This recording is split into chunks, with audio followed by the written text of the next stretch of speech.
Hi, welcome back to Talk of the Town. John Kirkland with the Rotary Club of Bluffton speaks about the Field of Dreams project at Oscar Frazier Park, which is spearheaded by the Rotary Club of Bluffton. John, welcome. Well, thank you for having me. So talk about, this is your year as president of the club. Congratulations. And what are some of the accomplishments of the club so far? Okay, well, this year is a special year for Rotary. It is the 30th anniversary. Wow. So it's a special year. I'm really happy to have this be my year as president.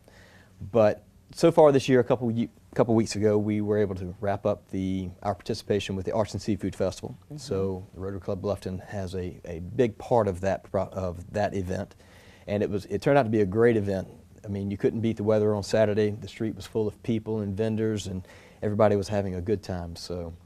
And then a quick plug we have a service project coming up this weekend called Happy Feet, where we coordinate with the local schools and help buy shoes for some of the children from the schools that may not have, for whatever reason, have new shoes for the coming school year. Yeah, very nice. So you have it sounds like a pretty great project that's starting up called the Field of Dreams.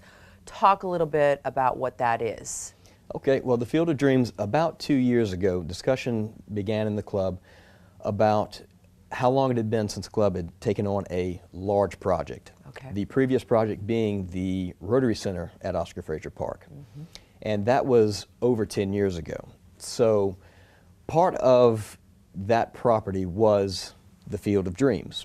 So there was discussion within the club, and it was decided to take on the Field of Dreams to create a space for the community, for a growing community, to come together and to provide some amenities and things that people could come and enjoy and bring people from all over the community to the park. And so who within the Rotary Club is sharing leadership and planning for the project? Okay, well, the lead from the club, who's kind of spearheading this whole thing, is Dot Jager. Okay. And she has recruited a number of Rotarians from the club to sit on a committee to help this project move forward.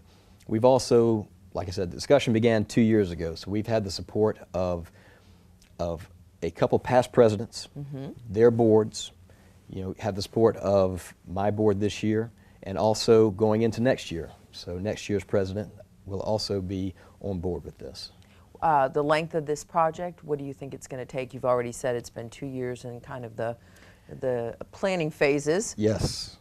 Well, the total length will kind of depend as we move forward. Right. But because it's such a large project, we've had to break it into phases. So the first phase, we hope to have finished sometime around April. Okay, very nice. So what are some of the highlights for the Field of Dreams when it's completed? Okay, well, like I mentioned, the first phase is going to be the playground. There's an existing playground there now. However, we're going to improve that playground, make some changes to it. Once we get that piece done, we're looking to build a pavilion, an open pavilion that provides bathrooms, looking to put in a 8-foot walk-run path around the perimeter of the park, looking to possibly put in a splash pad. Wow, that's any number of other things. That's terrific, so, and yes. Like you said, with the growing community, I mean, those are wonderful additions. So tell us about the town of Bluffton and a leadership class involvement.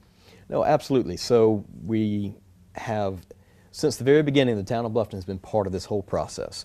They are the ones who actually own the Field of Dreams, so we have partnered with them to work through the whole process and everything that's involved with getting this planned and executed. And they've been a great partner thus far. The 2018 Hilton Head Bluffton leadership class has just recently agreed to come on board and participate with us in phase 1. That'll be a very large help. Yes, and what they're really going to provide to us is a train-themed playground equipment for phase 1. And this is a bit of a tribute to Oscar Frazier at Oscar Frazier Park, because if anybody remembers, he had a train caboose where he actually served barbecue. So it's a little bit of a tribute to the past, to the history of Bluffton. Yeah. Well, it sounds wonderful, and John, we'll have all the information on the screen with numbers, website, so that others who want to become involved, or at least have more interest in the project, have somewhere to go. So thank you for joining us today. Great. Thank you for having me. And we'll be right back with Talk of the Town.